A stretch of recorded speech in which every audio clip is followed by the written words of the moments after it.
Welcome to the multi-track sermon, part 2, in which the track sheet is completed.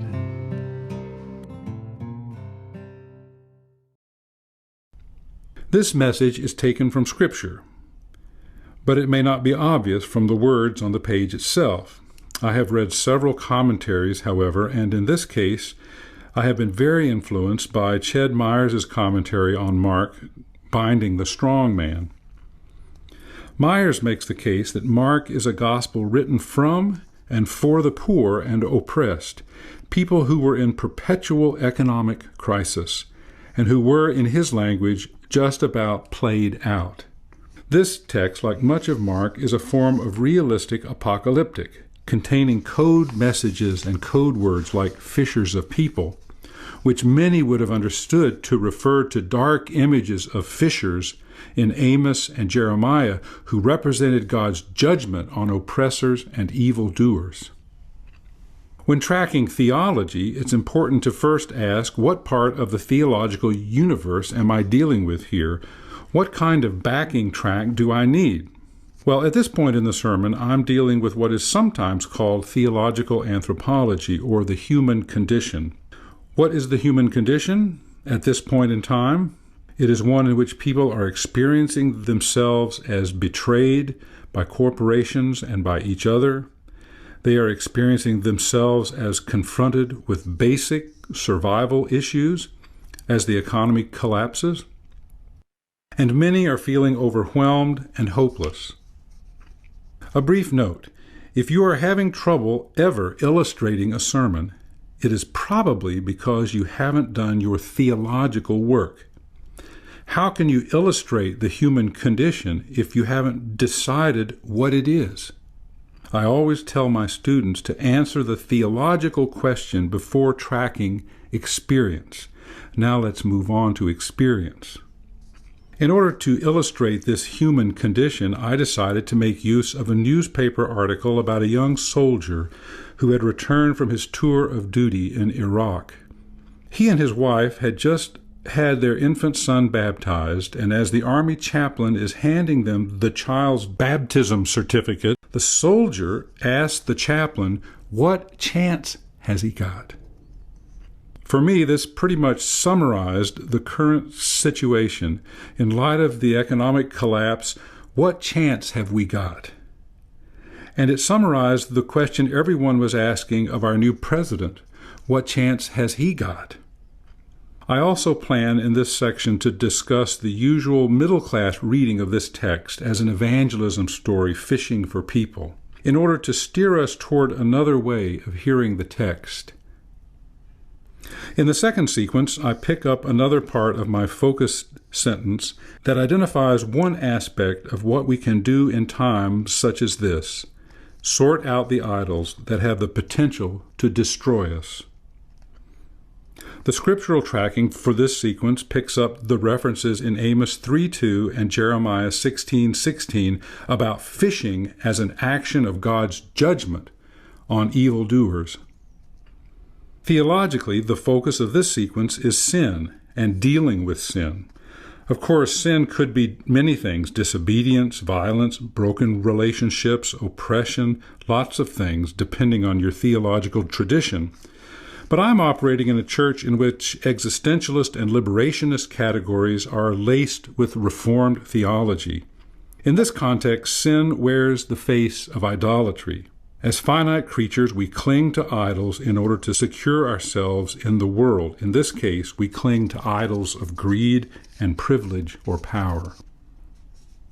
The experience track will focus briefly on the recent expose of Merrill Lynch's economic struggles and the reasons for it, which were similar in terms of sinful motivations to the situation earlier at Enron. Idolatries of greed and power are not just out there, however, they are also in here in the church. So I also want to discuss the kind of expectation of upward mobility that's part of our lives in this congregation and the temptations to idolatry that come along with it.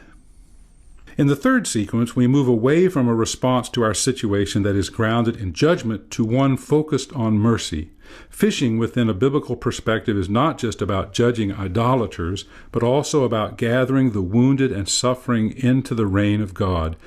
We see this clearly in Mark's gospel in the feeding of the hungry in Mark 6:38, which is a sign of the abundance of the reign of God.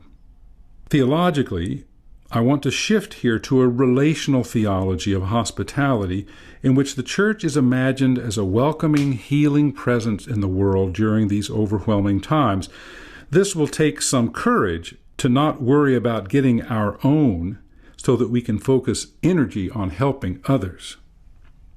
When I track experience, I'm going to focus on some things that we do in our congregation. Our room in the inn ministry, for instance, and our participation in the downtown mission during the cold months of the year. I want to mention the ministry of a group supported by our church that is involved in witnessing against capital punishment. And I also want to use Flight 1549 as a kind of metaphor for what it means to take care of each other as a way to ensure the welfare of all of us. Now, I want to pause briefly here with this larger sheet in front of you before looking at the last sequence of the sermon, to say that I would encourage you to actually preach from this sheet of paper rather than an outline or manuscript. You can start immediately preaching from the track sheet once you've finished it, trying out various ways to layer the tracks in each sequence. Keep in mind that you can begin and end a sequence with a snippet of any of the tracks. You will weave back and forth within each sequence until you're ready to move on to the next sequence.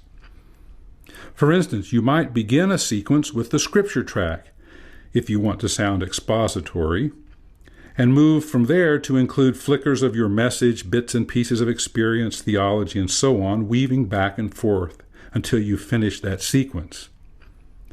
If you want to sound more inductive, you might begin with your experience track. To sound more doctrinal, begin with the theology track. To sound more topical, start with the message track. If you want, of course, you can commit to manuscript, or, as I would suggest, try recording yourself in a digital audio workstation such as GarageBand and moving bits of audio around rather than text until you get it right. I'll demonstrate this in the next video.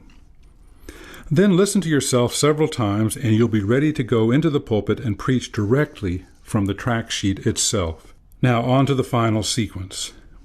The final sequence goes back to the focus sentence and picks up on the piece about hearing our names called and acting.